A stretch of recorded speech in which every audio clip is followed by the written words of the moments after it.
Ces couturières bénévoles sont débordées de travail. Dans le salon de Colette, transformé en atelier, on confectionne des habits pour les personnes hospitalisées en gériatrie. C'est à force de rendre visite à des patients à l'hôpital que l'idée est née. Quand je proposais par exemple à une dame de venir assister à un spectacle, donc ce qui sous-entendait de sortir de la chambre et d'aller dans la salle de spectacle qui se trouve au rez-de-chaussée de l'hôpital, eh bien quelquefois elle refusait.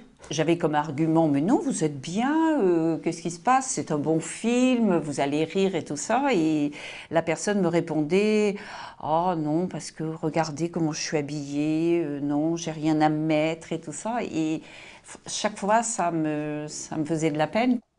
Alors, Colette a proposé aux patients les plus diminués de réadapter leurs propres habits.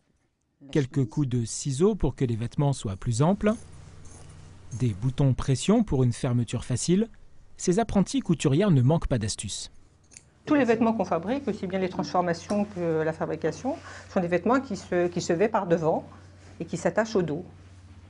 Donc les gens n'ont pas à lever les bras, ni à étendre les bras, ils ont juste à l'étendre un petit peu devant comme ça pour que l'aide-soignante puisse enfiler le vêtement et le boutonner au dos.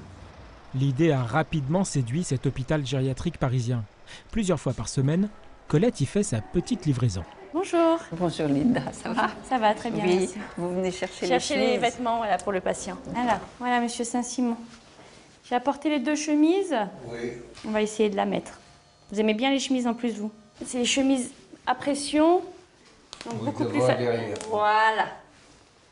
Voilà, voilà. Alors, d'abord, on va enfiler la première manche. Voilà, très bien. Et on va mettre les pressions.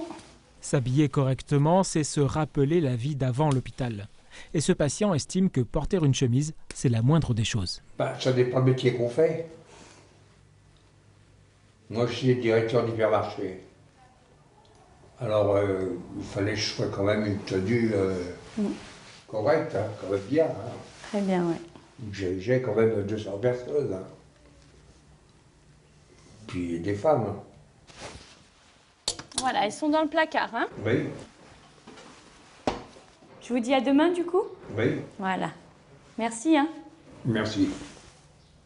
De rien. Par rapport aux médicaments, l'équipe médicale valide l'initiative, car conserver les habits personnels en les adaptant, c'est préserver la personnalité du patient. On verra pour ajuster le traitement. Si au bout du compte, on le considère pas tel qu'il est ou qu'on le déconsidère, lui, dans sa relation, qui est faussée à ce moment-là, il va peut-être exprimer des troubles du comportement, se comporter d'une façon anormale, et du coup fausser la relation. Et pour des patients qui ont des troubles cognitifs, comme dans les maladies démentielles, c'est fondamental. Donc ça peut être la source, le mal-être de la personne, qui se sent dévalorisés, ça peut être la source de troubles de comportement.